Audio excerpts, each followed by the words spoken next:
Hello everyone, সবাই কেমন আছো? আশা করি সবাই ভালো আছো। অনেক দিন পর আবার চলে এসেছি একটা ছোট্ট ফুড ব্লগ নিয়ে। সেদিন মামার মেয়ের জন্মদিন উপলক্ষে একটা ছোট্ট বাড়ির মধ্যে খাওয়া দাওয়া ছিল, একটা খাওয়া দাওয়ার অনুষ্ঠান মতন আয়োজন করা হয়েছিল। তো সেদিনে কী খেলাম সেটারই ভিডিও নিয়ে চলে এসেছি। তো এ দেখো জলের বোতল পড়ে গিয়েছে এবং সবাই মিলে গল্প হচ্ছিল। অ্যাকচুয়ালি আমরা এই বাড়ির কজনই ছিলাম, তো ফার্স্ট ব্যাচেই আমরা সবাই মিলে বসে পড়েছিলাম। আর এখানে মানভঞ্জন পর্ব চলছিল, কারণ একজন রেগে গেছিলো একজনের ওপরে, যা হয় বেসিক্যালি। তো যাই হোক, স্যালাড পড়ে গিয়েছে।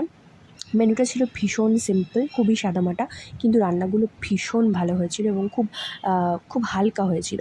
এনিওয়েজ, এরপরে চলে এসে ডিমের ডেভিল, যেটা আমার তো ভীষণ প্রিয়। আর কার কার প্রিয় অবশ্যই জানিও। আর ডিমের ডেভিলের সঙ্গে পড়ে গিয়েছিল কাসুন্দি।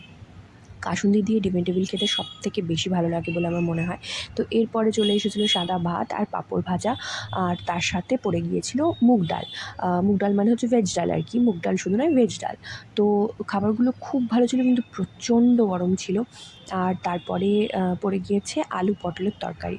আর খাবারগুলো মানে এত ভালো মতন কুকড ছিল না, খুব ভালো লাগছিল খেতে। বাট অফকোর্স গরম তো ছিলই। আর তার সাথে ছিল চিকেন। মাটন আমাদের ওখানে অনেকেই খায় না, তো সেজন্য, যদিও আমি খাই, বাট অনেকেই মাটন খায় না, তো মাটন নয়, চিকেন দেওয়া হয়েছিল। এবং তারপরে পড়ে গেল মিক্সড ফ্রুট চাটনি, যেটা মানে অনবদ্য ছিল খেতে। আর পাঁপড়গুলো আমি বাছিয়ে রেখেছিলাম অ্যাকচুয়ালি চাটনি দিয়ে খাওয়ার জন্য।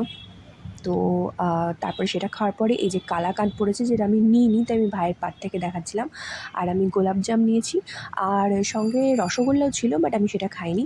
আর কেউই খায়নি, সেজন্য রসগোল্লাটা দেখানো হয়নি। তারপরে এই যে আইসক্রিম দেওয়া হলো, আর আইসক্রিমের সঙ্গে শেষে ছিল পান।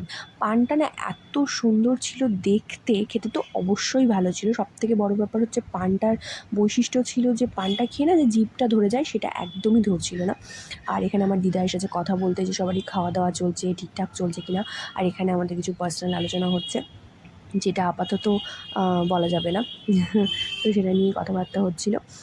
মজা করছিলাম, সেদিন ভীষণ মজা হয়েছে। আর যেহেতু বাড়ির লোকজনই ছিল, আর এক্সট্রা কোনো সেরকমভাবে লোকজন ছিল না, তাই খুব আনন্দ হয়েছে।